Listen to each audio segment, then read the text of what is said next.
We welcome everyone to today's hearing on victims' perspectives on the Biden-Harris border. April Aguirre began her crime victim advocacy in Houston, Texas, after her 9-year-old niece was shot and killed while riding in a car with her parents. She's a veteran of the United States Air Force, where she trained as a nurse. She has an associate's degree in criminal justice from Houston Community College and a bachelor's degree in criminal justice from the University of Houston. We appreciate you being with us today. As a daughter of immigrant parents, I am ashamed of what the Biden-Harris administration has done to our country by opening our borders to all, including criminals, who are wolves in sheep's clothing. Doctor, I heard you mention that over 115,000 people are missing in Mexico. I know. One of those people is my cousin, and all of my family lives in Mexico. We have to comprehend that the majority of those are women. And there's a word that is used in Mexico, and it's called femicidio, and that's called femicide, the act of being murdered just because you are a woman. It is unimaginable for us to think that alongside those seeking refuge are not the same people that are there to victimize them, and alongside victimized citizens as well. I have personally worked 3 cases within the city of Houston where little girls were targeted simply because they were young, beautiful, and vulnerable. And of course, underage. Predators have an appetite for children.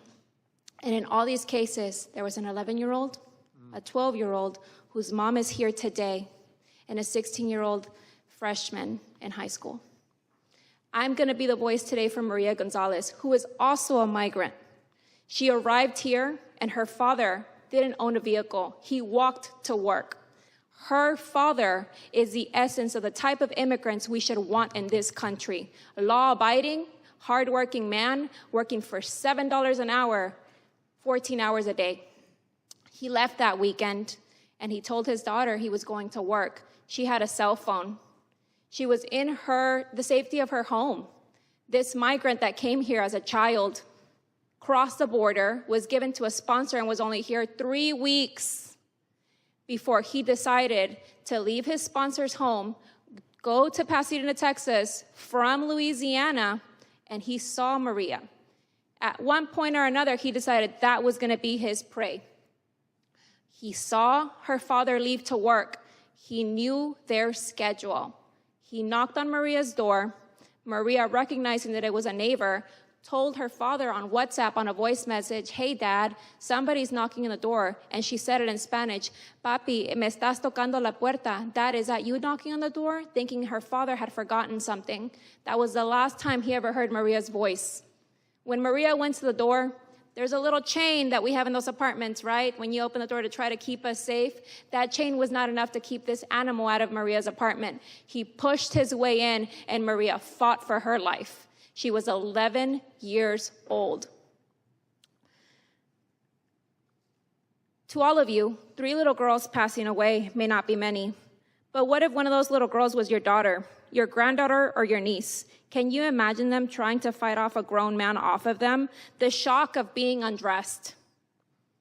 The pain of being beaten and smothered. Trying to fight for your life while a predator's one objective is to use them to satisfy their sick and demented appetites. Our girls deserve protection. Our girls deserve to live their life without fear. Our girls deserve to perish in a natural manner of old age. We live in a society where we have gained so much medical advancements that if you have cholesterol, diabetes, heart disease, they will take care of you. But we're losing healthy children. And this case to me resonates because she's also a migrant child. And this says to me we're letting everything through the border because we're not checking them. And you're victimizing citizens, you're victimizing immigrants alike. We're not against immigration, we're against unvetted immigration. And I want you to know, as a woman who has a majority of their family in Mexico that are not privileged enough to be in this country, there's no such thing as collecting DNA swabs. There's no such thing as embalming. There's no such thing as doing a real autopsy like we do here. Mexico and Central America is where predators thrive. You think they come here to this country and it's the first time they do this? No. This is just a place where we figure it out, and we care about our daughters, and we're gonna find out. Finding a little girl in Mexico that has been sexually assaulted is just a normal Tuesday. It's nothing unusual. So I want you to know, immigration is good. I am the living proof of that. My parents don't even have a speeding ticket.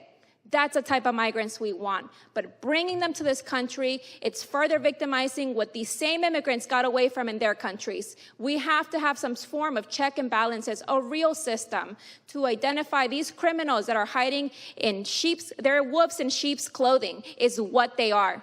So I ask you, I implore you, close your eyes. I know you have a little girl in your family. Imagine somebody undressing her. Imagine somebody fighting her. Imagine somebody strangling her. Maria was so covered in bruises, I had to go and shop for a funeral dress for her to cover the damage that that man did to her. Maria lost fingernails in her fight, and she's a migrant child. Not everybody is the same, and we have to identify these monsters because, like my dad says, they're giving all of us good migrants such a bad name. We owe it to the migrants that are getting away from these communities, and we owe it to our citizens to offer them a safe society. People say, well, citizens kill too, but in these cases, all of these cases are migrants that cause this. And it's the failure of our policies by not checking them. Thank you.